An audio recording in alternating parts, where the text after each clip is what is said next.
मुंशी तोताराम संध्या समय कचहरी से घर पहुंचे तो निर्मला ने पूछा, उन्हें देखा, क्या हाल है? मुंशी जी ने देखा कि निर्मला के मुख पर नामात्र को भी शोक या चिंता का चिन्ह नहीं है। उसका बनाव सिंगार और दिनों से भी कुछ गाढ़ा हुआ है। मसलन वह गले का हार न पहनती थी, पर आज वह भी गले में शोभ दे रहा था। झूमर से भी उसे बहुत प्रेम न था। आज वह भी महीन रेशमी साड़ी के नीचे काले काले केशों के ऊपर फानुस के दीपक की भांति चमक रहा था। मुंशी जी ने मुंह फेर कर कहा, बीमार है, और क्या हाल बताऊं? निर्मला बोली, तुम तो उन्हें यहाँ लाने गए थे। मुंशी जी ने झुंझला कर कहा, वह नहीं आता तो क्या मैं जबरदस्ती उठा लाता? कितना समझाया कि बेटा घर चलो, वहाँ तुम्हें कोई तकलीफ न होने पावेगी, लेकिन घर का नाम सुनकर उसे जैसे दुगना ज्वर हो जाता था। कहने लगा, मैं यहाँ मर जाऊंगा लेकिन घर न जाऊंगा। आखिर मजबूर होकर अस्पताल पहुंचा आया, और क्या करता। रुक्मिणी भी आकर बरामदे में खड़ी हो गई थी। बोली, वह जन्म का हठी है, यहाँ किसी तरह न आएगा, और यह भी देख लेना वहाँ अच्छा भी न होगा। मुंशी जी ने कातर स्वर में कहा, तुम 2-4 दिन के लिए वहाँ चली जाओ तो बड़ा अच्छा हो बहन, तुम्हारे रहने से उसे तस्कीन होती रहेगी। मेरी बहन, मेरी यह विनय मान लो, अकेले वह रो रो कर प्राण दे देगा। बस हाय अम्मा की रट लगाकर रोया करता है। मैं वहीं जा रहा हूँ, मेरे साथ ही चलो। उसकी दशा अच्छी नहीं बहन, वह सूरत ही नहीं रही। देखें ईश्वर क्या करते हैं। ये कहते कहते मुंशी जी की आंखों से आंसू बहने लगे, लेकिन रुक्मिणी अविचलित भाव से बोली, मैं जाने को तैयार हूँ। मेरे वहाँ रहने से अगर मेरे लाल के प्राण बच जाएं तो मैं सिर के बल दौड़ी जाऊं, लेकिन मेरा कहना गिरह में बांध लो भैया, वहाँ वह अच्छा न होगा। मैं उसे खूब पहचानती हूँ। उसे कोई बीमारी नहीं है, केवल घर से निकाले जाने का शौक है। यही दुख ज्वर के रूप में प्रकट हुआ है। तुम एक नहीं लाख दवा करो, सिविल सर्जन को ही क्यों न दिखाओ, उसे कोई दवा असर न करेगी। मुंशी जी ने कहा, बहन, उसे घर से निकाला किसने है? मैंने तो केवल उसकी पढ़ाई के ख्याल से उसे वहां भेजा था। रुक्मिणी बोली, तुमने चाहे जिस ख्याल से भेजा हो, लेकिन ये बात उसे लग गई। मैं तो अब किसी गिनती में नहीं हूँ, मुझे किसी बात में बोलने का कोई अधिकार नहीं। मालिक तुम, मालकिन तुम्हारी स्त्री, मैं तो केवल तुम्हारी रोटियों पर पड़ी हुई अभगिनी विधवा हूँ। मेरी कौन सुनेगा और कौन परवाह करेगा? लेकिन बिना बोले रही नहीं जाता। मनसा तभी अच्छा होगा जब घर आएगा, जब तुम्हारा हृदय वही हो जाएगा जो पहले था। ये कहकर रुक्मिणी वहां से चली गईं। उनकी ज्योतिहीन पर अनुभवपूर्ण आंखों के सामने जो चरित्र हो रहे थे, उनका रहस्य वह खूब समझती थी, और उनका सारा क्रोध निरपराधिनी निर्मला ही पर उतरता था। इस समय भी वह कहते कहते रुक गईं कि जब तक ये लक्ष्मी इस घर में रहेंगी, इस घर की दशा बिगड़ती ही जाएगी। उसको प्रकट रूप से न कहने पर भी उसका आशय मुंशी जी से छिपा नहीं रहा। उनके चले जाने पर मुंशी जी ने सिर झुका लिया और सोचने लगे। उन्हें अपने ऊपर इस समय इतना क्रोध आ रहा था कि दीवार से सिर पटक कर प्राणों का अंत कर दें। उन्होंने क्यों विवाह किया था? विवाह करने की क्या जरूरत थी? ईश्वर ने उन्हें एक नहीं 3 पुत्र दिए थे। उनकी अवस्था भी 50 के लगभग पहुंच गई थी, फिर उन्होंने क्यों विवाह किया? क्या इसी बहाने ईश्वर को उनका सर्वनाश करना मंजूर था? उन्होंने सिर उठाकर एक बार निर्मला को सहास पर निश्चल मूर्ति देखी और अस्पताल चले गए। निर्मला की सहास छवि ने उनका चित्त शांत कर दिया था। आज कई दिनों के बाद उन्हें शांति मैसर हुई थी। प्रेम पीड़ित हृदय इस दशा में क्या इतना शांत और अविचलित रह सकता है? नहीं, कभी नहीं। हृदय की चोट भाव कौशल से नहीं छिपाई जा सकती। अपने चित्त की दुर्बंजा पर इस समय उन्हें अत्यंत क्षोभ हुआ। उन्होंने अकारण ही संदेह को हृदय में स्थान देकर इतना अनर्थ किया। मनसाराम की ओर से भी उनका मन निशंक हो गया। हाँ, उसकी जगह अब एक नई शंका उत्पन्न हो गई। क्या मनसाराम भांप तो नहीं गया? क्या भांप कर ही तो घर आने से इनकार नहीं कर रहा है? अगर वह भांप गया है तो महान अनर्थ हो जाएगा। उसकी कल्पना ही से उनका मन दहल उठा। उनकी देह की सारी हड्डियां मानो इस हाहाकार पर पानी डालने के लिए व्याकुल हो उठीं। उन्होंने कोचवान से घोड़े को तेज चलाने को कहा। आज कई दिनों के बाद उनके हृदय मंडल पर छाया हुआ सघन फट गया था और प्रकाश की लहरें अंदर से निकलने के लिए व्यग्र हो रही थीं। उन्होंने बाहर सिर निकाल कर देखा, कोचवान सो तो नहीं रहा है। घोड़े की चाल उन्हें इतनी मंद कभी न मालूम हुई थी। अस्पताल पहुंचकर वह लपके हुए मनसाराम के पास गए। देखा तो डॉक्टर साहब उसके सामने चिंता में मग्न खड़े थे। मुंशी जी के हाथ पांव फूल गए, मुंह से शब्द न निकल सका।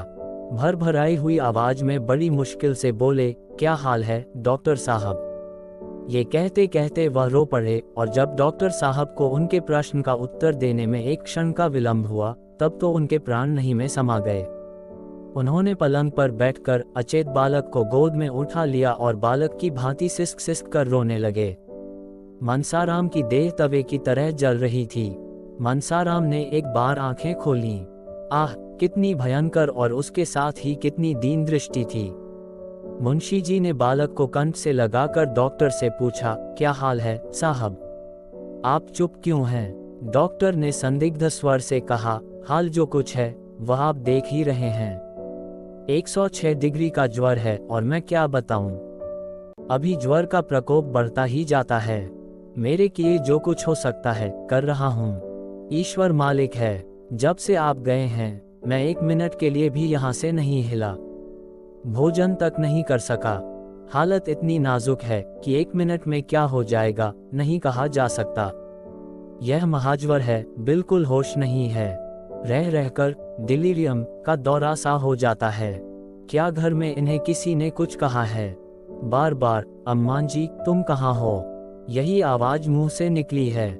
डॉक्टर साहब ये कह ही रहे थे कि सहसा मनसाराम उठकर बैठ गया और धक्के से मुंशी जी को चारपाई के नीचे धकेलकर उन्मत्त स्वर से बोला, क्यों धमकाते हैं आप? मार डालिए, अभी मार डालिए।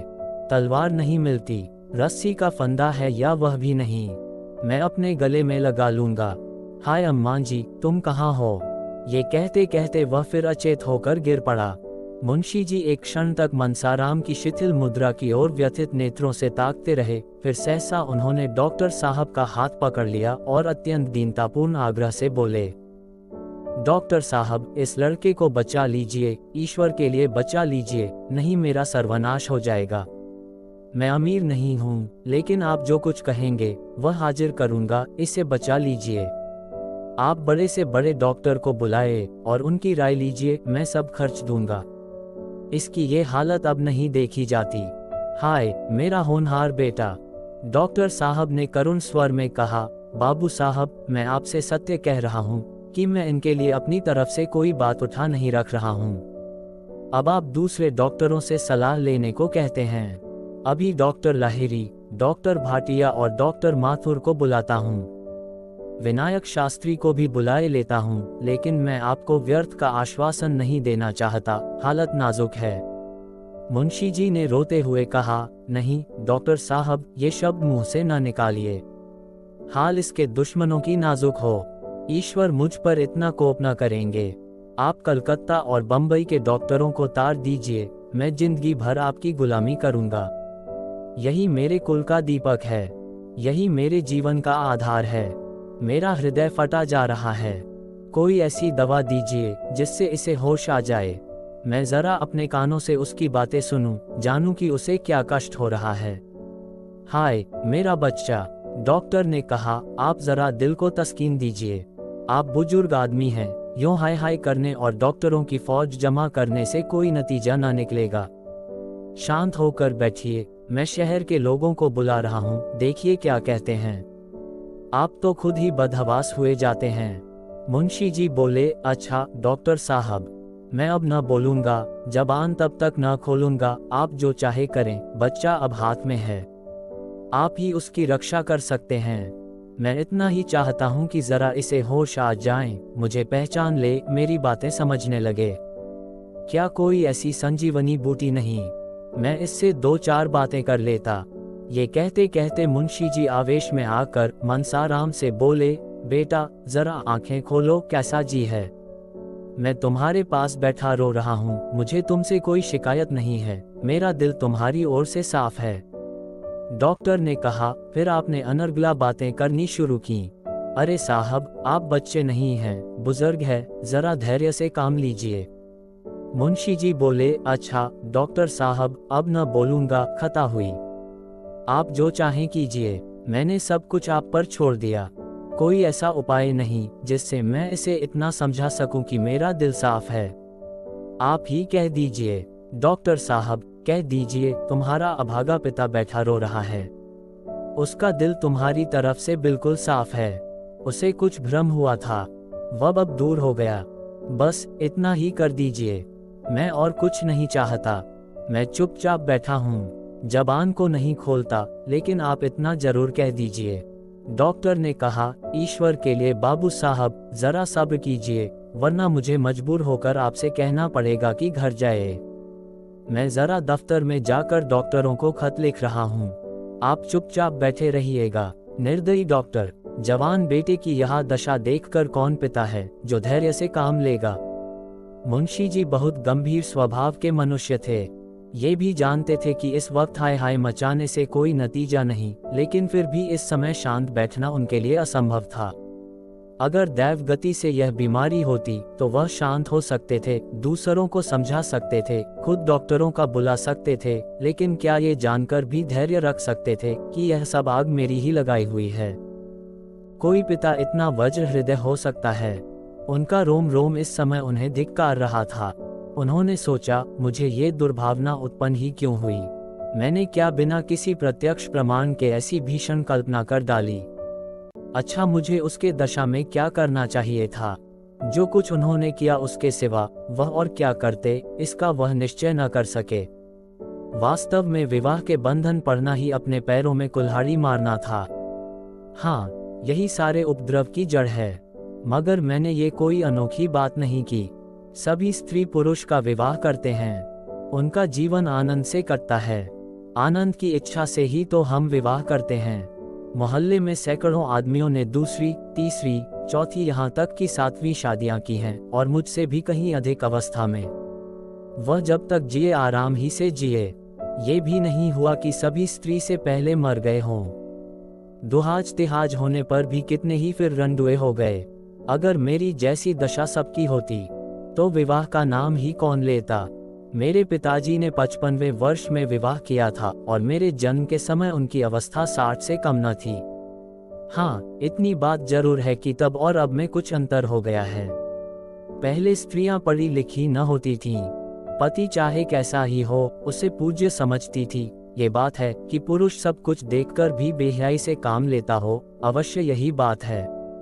जब युवक वृद्धा के साथ प्रसन्न नहीं रह सकता तो युवती क्यों किसी वृद्ध के साथ प्रसन्न रहने लगी। लेकिन मैं तो कुछ ऐसा बुढ़ाना था, मुझे देखकर कोई 40 से अधिक नहीं बता सकता। कुछ भी हो, जवानी ढल जाने पर जवान औरत से विवाह करके कुछ न कुछ बेहयाई जरूर करनी पड़ती है, इसमें संदेह नहीं। स्त्री स्वभाव से लज्जाशील होती है। कुलटाओं की बात तो दूसरी है, पर साधारणतः स्त्री पुरुष से कहीं ज्यादा संयमशील होती है। जोड़ का पति पाकर वह चाहे पर पुरुष से हंसी दिल लगी कर ले, पर उसका मन शुद्ध रहता है। बेजोड़े विवाह हो जाने से वह चाहे किसी की ओर आंखें उठाकर न देखे, पर उसका चित्त दुखी रहता है। वह पक्की दीवार है, उसमें सबरी का असर नहीं होता। ये कच्ची दीवार है और उसी वक्त तक खड़ी रहती है जब तक इस पर सबरी न चलाई जाए। इन्हीं विचारों में पड़े पड़े मुंशी जी को एक झपकी आ गई। मन के भावों ने तत्काल स्वप्न का रूप धारण कर लिया। क्या देखते हैं कि उनकी पहली स्त्री मनसाराम के सामने खड़ी कह रही है, स्वामी, ये तुमने क्या किया? जिस बालक को मैंने अपना रक्त पिला पिला कर पाला, उसको तुमने इतनी निर्दयता से मार डाला। ऐसे आदर्श चरित्र बालक पर तुमने इतना घोर कलंक लगा दिया। अब बैठे क्या बिसुरते हो? तुमने उससे हाथ धो लिया, मैं तुम्हारे निर्दया हाथों से छीनकर उसे अपने साथ लिए जाती हूँ। तुम तो इतने शक्की कभी न थे, क्या विवाह करते ही शक को भी गले बांध लाए? इस कोमल हृदय पर इतना कठोर आघात, इतना भीषण कलंक, इतना बड़ा अपमान सहकर जीने वाले कोई बेहया होंगे? मेरा बेटा नहीं सह सकता। ये कहते कहते उसने बालक को गोद में उठा लिया और चली गई। मुंशी जी ने रोते हुए उसकी गोद से मनसाराम को छीनने के लिए हाथ बढ़ाया तो आंखें खुल गईं और डॉक्टर लाहिरी, डॉक्टर भाटिया आदि आधे दर्जन डॉक्टर उनको सामने खड़े दिखाई दिए। 3 दिन गुजर गए और मुंशी जी घर न आए। रुक्मिणी दोनों वक्त अस्पताल जाती और मनसाराम को देख आती थीं। दोनों लड़के भी जाते थे, पर निर्मला कैसे जाती? उसके पैरों में तो बेड़ियां पड़ी हुई थीं। वह मनसाराम की बीमारी का हाल चाल जानने के लिए व्यग्र रहती थी। यदि रुक्मिणी से कुछ पूछती थी तो ताने मिलते थे और लड़कों से पूछती तो बेसिर पैर की बातें करने लगते थे। एक बार खुद जाकर देखने के लिए उसका चित्त व्याकुल हो रहा था।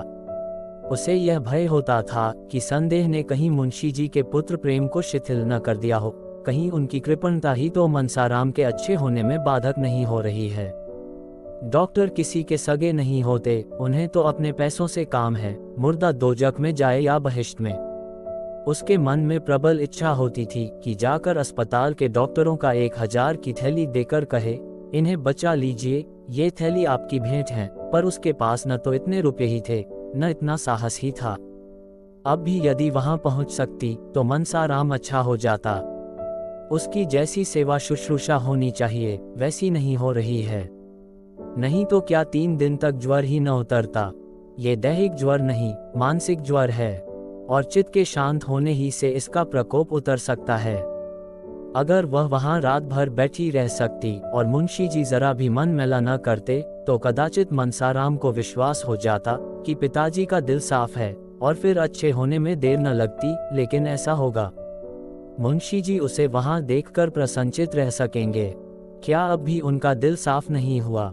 यहाँ से जाते समय तो ऐसा ज्ञात हुआ था कि वह अपने प्रमाद पर पछता रहे हैं। ऐसा तो न होगा कि उसके वहां जाते ही मुंशी जी का संदेह फिर भड़क उठे और वह बेटे की जान लेकर ही छोड़ें। इस दुविधा में पड़े पड़े 3 दिन गुजर गए और न घर में चूल्हा जला, न किसी ने कुछ खाया। लड़कों के लिए बाजार से पूरियां ली जाती थीं, रुक्मिणी और निर्मला भूखी ही सो जाती थीं। उन्हें भोजन की इच्छा ही न होती। चौथे दिन जियाराम स्कूल से लौटा तो अस्पताल होता हुआ घर आया। निर्मला ने पूछा, क्यों भैया, अस्पताल भी गए थे? आज क्या हाल है? तुम्हारे भैया उठे या नहीं? जियाराम रुआंसा होकर बोला, अम्मा जी, आज तो वह कुछ बोलते चालते ही न थे। चुपचाप चारपाई पर पड़े, जोर जोर से हाथ पांव पटक रहे थे।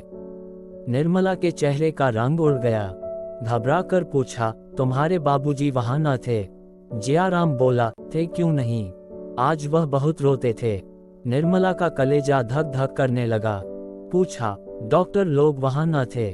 जियाराम बोला, डॉक्टर भी खड़े थे और आपस में कुछ सलाह कर रहे थे। सबसे बड़ा सिविल सर्जन अंग्रेजी में कह रहा था कि मरीज की देह में कुछ ताज़ा खून डालना चाहिए। इस पर बाबूजी ने कहा, मेरी देह से जितना खून चाहे ले लीजिए। सिविल सर्जन ने हंसकर कहा, आपके ब्लड से काम नहीं चलेगा, किसी जवान आदमी का ब्लड चाहिए। आखिर उसने पिचकारी से कोई दवा भैया के बाजू में डाल दी।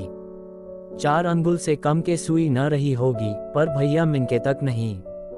मैंने तो मारे डर के आंखें बंद कर लीं। बड़े बड़े महान संकल्प आवेश में ही जन्म लेते हैं। कहाँ तो निर्मला भय से सूखी जाती थी, कहाँ उसके मुंह पर दृढ़ संकल्प की आभा झलक पड़ी। उसने अपनी देह का ताज़ा खून देने का निश्चय किया। अगर उसके रक्त से मनसाराम के प्राण बच जाएं, तो वह बड़ी खुशी से उसकी अंतिम बूंद तक दे डालेगी। अब जिसका जो जी चाहे समझे, वह कुछ परवाह न करेगी। उसने जियाराम से कहा, तुम लपक कर एक इक्का बुला लो, मैं अस्पताल जाऊंगी। जियाराम बोला, वहां तो इस वक्त बहुत से आदमी होंगे, जरा रात हो जाने दीजिए। निर्मला ने कहा, नहीं, तुम अभी इक्का बुला लो। जियाराम बोला, कहीं बाबूजी बिगड़े न। निर्मला ने कहा, बिगड़ने दो, तुम अभी जाकर सवारी लाओ। जियाराम बोला, मैं कह दूंगा, अम्मान जी ही ने मुझसे सवारी मंगाई थी। निर्मला ने कहा, कह देना। जियाराम तो उधर तांगा लाने गया। इतनी देर में निर्मला ने सिर में कंधी की, जुड़ा बांधा, कपड़े बदले, आभूषण पहने, पान खाया और द्वार पर आकर तांगे की राह देखने लगी। रुक्मिणी अपने कमरे में बैठी हुई थी। उसे इस तैयारी से आते देखकर बोली, कहाँ जाती हो बहू? निर्मला ने कहा, जरा अस्पताल तक जाती हूँ। रुक्मिणी बोली, वहां जाकर क्या करोगी? निर्मला ने कहा, कुछ नहीं, करूंगी क्या, करने वाले तो भगवान हैं, देखने को जी चाहता है। रुक्मिणी बोली, मैं कहती हूँ मत जाओ। निर्मला ने विनीत भाव से कहा, अभी चली आऊंगी दीदी जी। जयाराम कह रहे हैं कि इस वक्त उनकी हालत अच्छी नहीं है। जी नहीं मानता, आप भी चलिए न। रुक्मिणी बोली, मैं देख आई हूँ, इतना ही समझ लो कि अब बाहरी खून पहुँचाने पर ही जीवन की आशा है। कौन अपना ताज़ा खून देगा और क्यों देगा, उसमें भी तो प्राणों का भय है। निर्मला ने कहा, इसीलिए तो मैं जाती हूँ, मेरे खून से क्या काम न चलेगा। रुक्मिणी बोली, चलेगा क्यों नहीं, जवान ही का तो खून चाहिए, लेकिन तुम्हारे खून से मनसाराम की जान बचे, इससे ये कहीं अच्छा है कि उसे पानी में बहा दिया जाए। तांगा आ गया। निर्मला और जयाराम दोनों जा बैठे। तांगा चला। रुक्मिणी द्वार पर खड़ी देर तक रोती रही।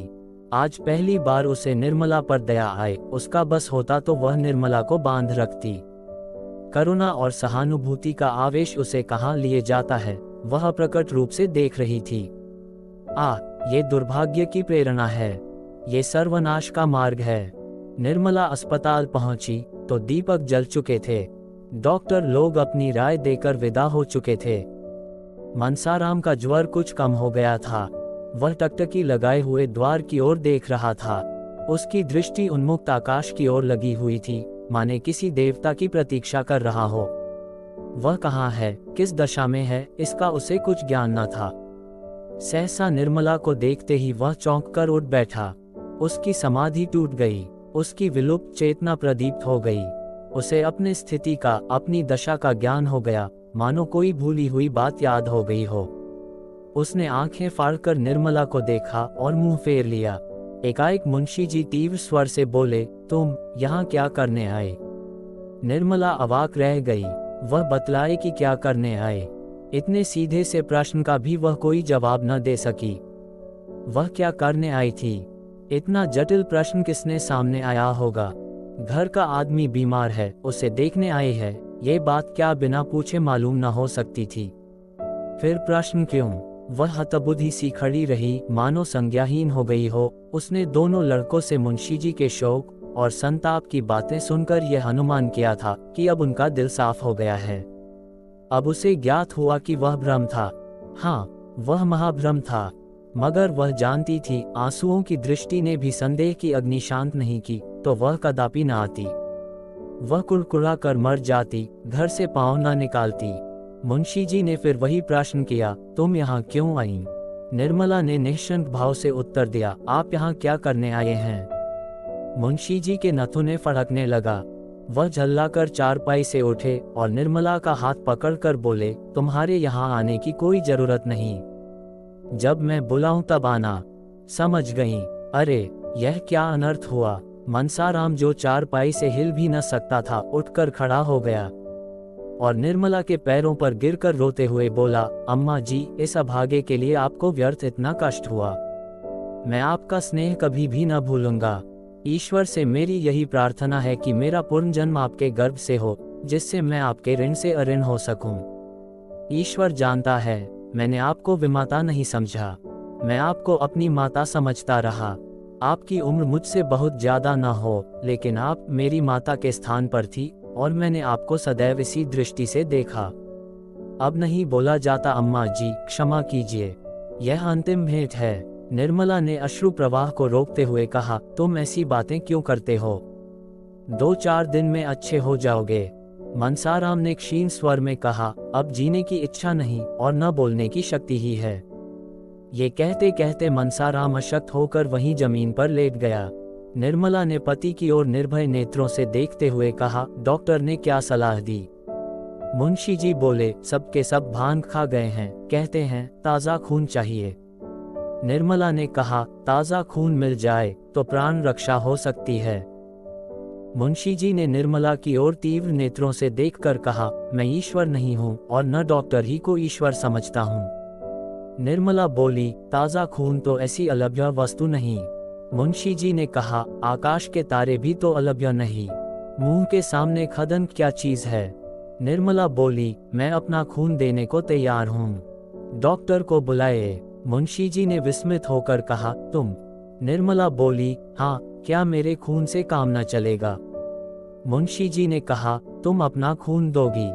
नहीं, तुम्हारे खून की जरूरत नहीं, इसमें प्राणों का भय है। निर्मला बोली, मेरे प्राण और किस दिन काम आएंगे? मुंशी जी ने सजल नेत्र होकर कहा, नहीं निर्मला, उसका मूल्य अब मेरी निगाहों में बहुत बढ़ गया है। आज तक वह मेरे भोग की वस्तु थी, आज से वह मेरी भक्ति की वस्तु है। मैंने तुम्हारे साथ बड़ा अन्याय किया है, क्षमा करो।